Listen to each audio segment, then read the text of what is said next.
You're sitting by your phone again, aren't you? Rereading the last message he sent, short, casual, as if he hadn't once made you feel like the only woman in the world. Just last night, he was warm, present. He laughed at your jokes, touched your hand like it mattered, looked at you like he saw something no one else did. And now? Cold, distant. It's like someone flipped a switch inside him and suddenly you're the one wondering if you imagined everything. You tell yourself not to overthink, but your heart won't listen. It whispers questions at 2 a.m. Did I say too much? Was I too available? Too emotional? Did I scare him away? You're not alone. This isn't just your story. It's written in the quiet hearts of women across generations. This ache, this confusion, this longing, Carl Jung called it the collective unconscious, a deep well of shared human experience. And in that well lives the shadow of every woman who gave her softness to a man who didn't know what to do with it. You don't just miss him. You miss who you thought he was when he was warm. You miss the version of you that felt chosen, wanted, seen. And now, as he retreats again, you're left in emotional limbo, not quite loved, not quite left. And it's exhausting, because how do you hold space for a man who doesn't seem to know how to hold space for you? You want answers, not the kind Google gives. You've searched enough.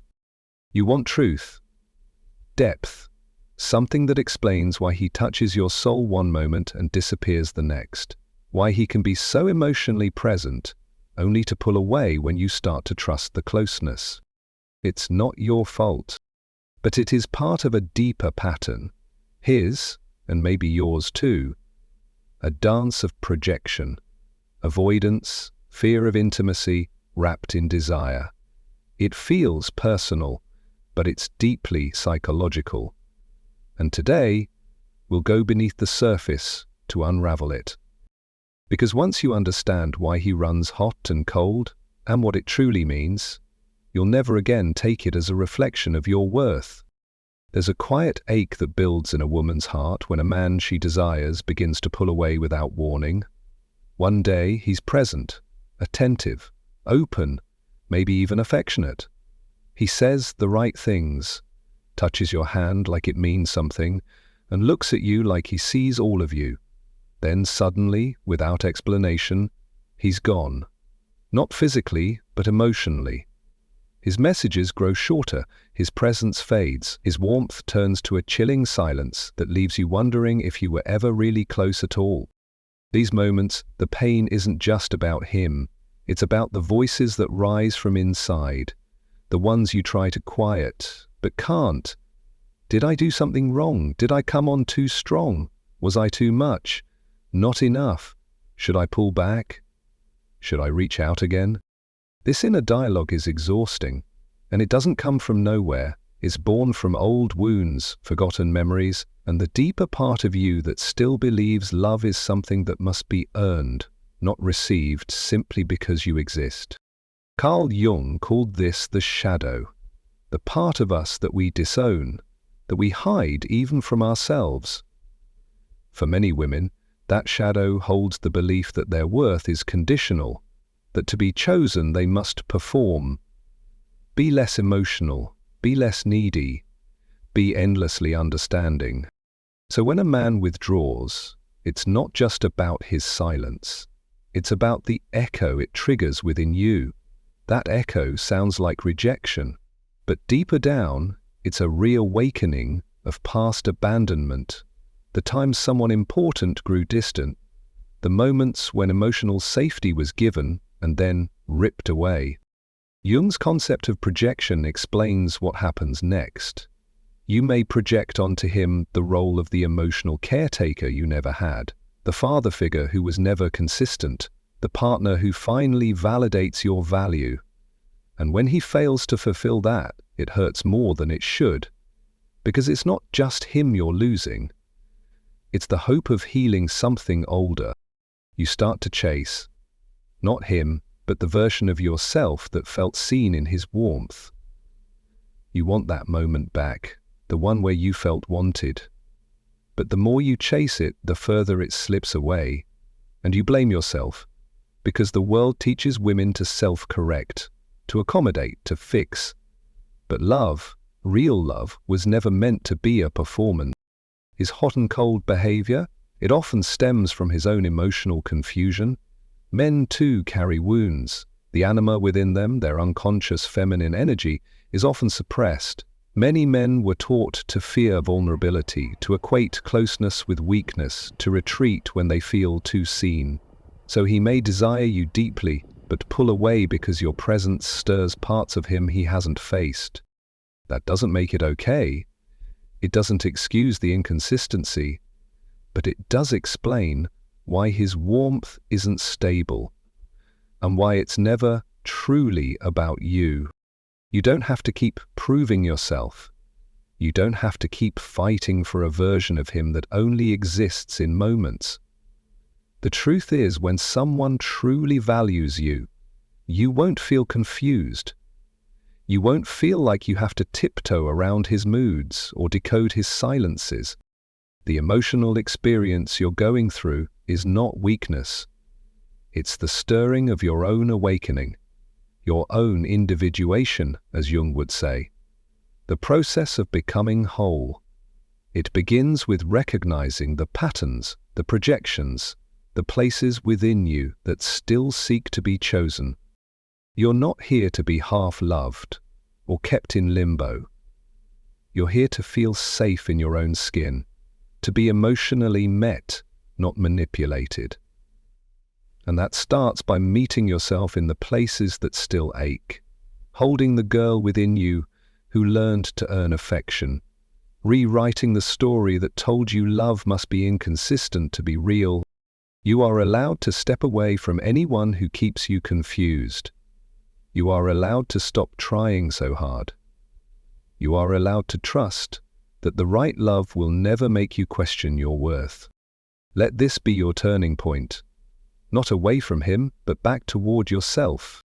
By the end of this video, you'll understand exactly how to break free from the cycle of confusion, self-doubt, and emotional chasing that his hot and cold behavior has created within you. You'll uncover not just what he's doing, but why. And more importantly, how to respond from your power, not your pain. Because this isn't just about him pulling away. It's about what that distance awakens inside you. The need to be chosen, the fear of abandonment, the belief that love must be earned through proving, pleasing, or waiting patiently for scraps of affection.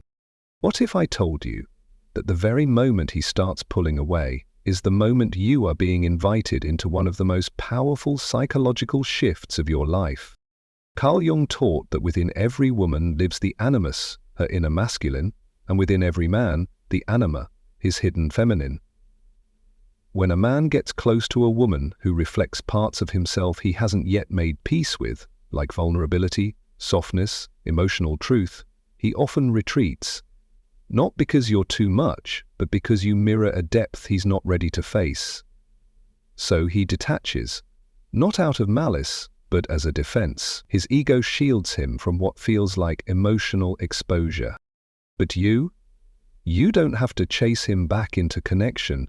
You don't have to convince him of your worth. When you understand the emotional pattern beneath his detachment, the shadow he's running from, you stop making it about your inadequacy. You start seeing it as a reflection of his unfinished work. And that awareness changes everything. You begin to anchor in your own presence. You stop reacting. You stop projecting. You stop needing his consistency to feel secure in yourself. That's the true gift of individuation, becoming whole within, rather than seeking completion from someone who keeps slipping away. Stay with me, because what you'll learn next isn't just about understanding him. It's about reclaiming yourself. You're about to unlock a secret emotional code. One that will not only help you navigate his behavior, but rise above it with elegance, self-respect, and soul-deep power. What you're about to hear are not just strategies, they are inner shifts. These 4 steps will gently return you to your power, your essence, your quiet magnetism. They are not tricks to manipulate a man. They are truths that will bring you back into alignment with yourself. And ironically, when you return home to your own emotional center, that's when he feels you differently. That's when you stop being one of many and become the one he can't stop thinking about. These aren't games, they are soul codes. Let's begin. The first strategy is this: mirror his energy, don't chase. This doesn't mean you become cold or calculating, it means you return to equilibrium. If he pulls back, you breathe and allow space. You match the tempo, not from spite, but from sovereignty. Carl Jung spoke of the ego's defense, the part of us that resists vulnerability. When a man feels overwhelmed by emotional closeness, his ego may retreat to regain control. If you chase, it confirms his fear. That intimacy means loss of freedom. But when you mirror instead, calmly, gracefully, you signal emotional self-trust. You are not desperate for his presence. You're simply attuned. Your silence doesn't punish. It protects your dignity. The second strategy is speak through silence, not explanation. When he pulls away or seems distracted, your instinct might be to over-explain, to ask why, to seek clarity from him. But real power lies in allowing silence to speak for you. Jung's idea of the shadow shows us that many of our reactions come from unconscious wounds. When we over-explain, we're often trying to convince ourselves that we're enough. But you don't have to perform your worth. Your absence, your stillness, your refusal to beg for crumbs, that becomes a mirror to his own confusion. He hears your silence louder than any pleading could ever be. And in that quiet, he's left to sit with his own shadow. The third strategy is withdraw to create emotional clarity. Not as punishment, not as manipulation, but because your emotional space is sacred. When you sense his energy is scattered, step back and ground yourself. Jung would call this a return to the self, the wholeness beyond the ego. In the space of withdrawal, you stop reacting to his chaos and return to your calm. This distance creates clarity for both of you. He gets to feel what life is like without your warmth, your presence, your energy constantly soothing him, and you get to witness, not wonder, whether he chooses to close the gap. Real love isn't built on chasing. It's built on mutual recognition. The fourth strategy is live in your feminine, not in reaction. When he behaves in a way that triggers your insecurities, it's easy to fall into masculine energy, solving, fixing, pursuing. But your feminine power lies in receiving, in magnetizing, not in chasing. Jung's idea of the anima, the feminine essence within every man, suggests that when a woman embodies her feminine, she awakens something deep within him. But that can only happen if you're rooted in your essence, not reacting to his. Don't abandon your softness because he doesn't know how to handle it yet. Don't become harder just because he can't see your worth immediately. Let your energy be a field he enters, not a net that captures. Let him feel the contrast between all the others who chase him and the one woman who simply is. These are not things you try once. These are shifts you live. When you embody them, you become unforgettable, not because you tried to be, but because you returned to yourself. He won't just notice the difference, he'll feel it in his nervous system, in his quiet moments, in the way your energy lingers even when you're not around. Because the truth is, the most powerful woman in the room isn't the loudest, the prettiest, or the most accommodating. She's the one who knows she never had to compete in the first place. There's something no one told you about this pattern, this confusing dance of closeness and distance, warmth and withdrawal, promises and silences. No one told you how deeply it would affect your sense of worth. How every hot and cold interaction would begin to shape your belief about what you're worth receiving. One moment you feel chosen, the next discarded. It's not just confusing, it's destabilizing. begins to chip away at the steady, strong woman you once knew yourself to be. But the truth is, it's not about you being too much, not enough, or hard to love. It's not your fault that his love feels like a flickering light, never staying on long enough for you to fully feel safe. And you need to hear this. His hot and cold behavior is not a reflection of your value. It's a reflection of his internal conflict, his own emotional walls, his own fear of intimacy.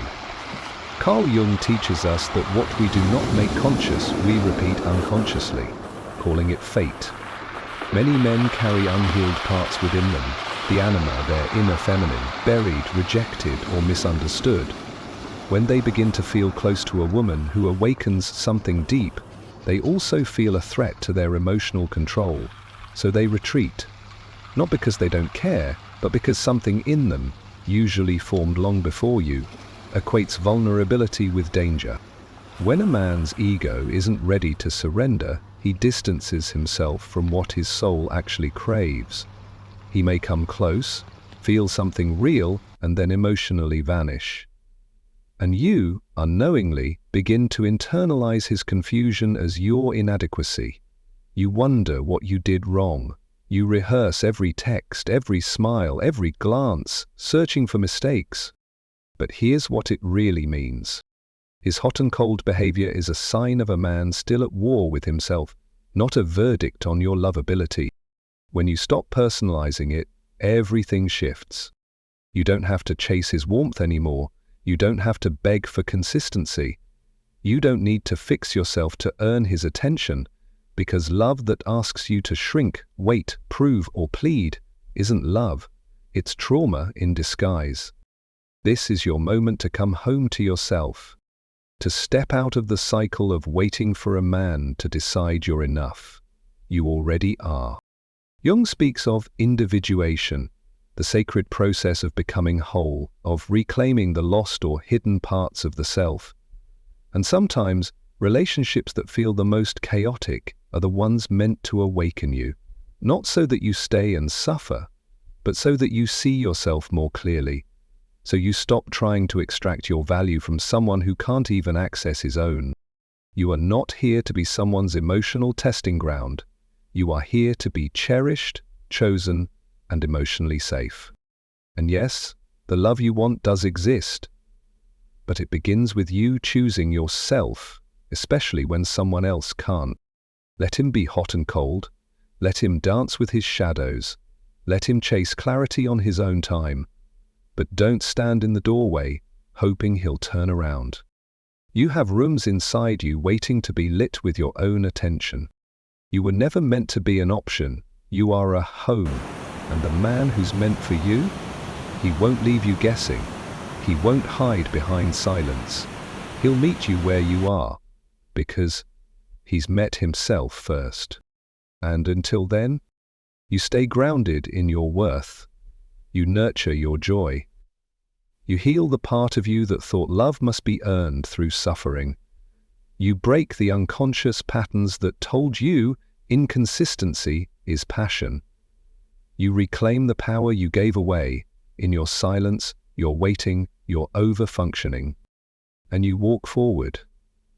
Not bitter, not hardened, but wiser, softer, clearer, with love, not resentment, in your chest. That's real power. If this message touched you, subscribe. Tell me in the comments what part spoke to you most. And share this with a woman who's forgetting how powerful she is. Because when one woman rises, it gives all of us permission to remember who we are. You are not here to chase love. You are here to become it.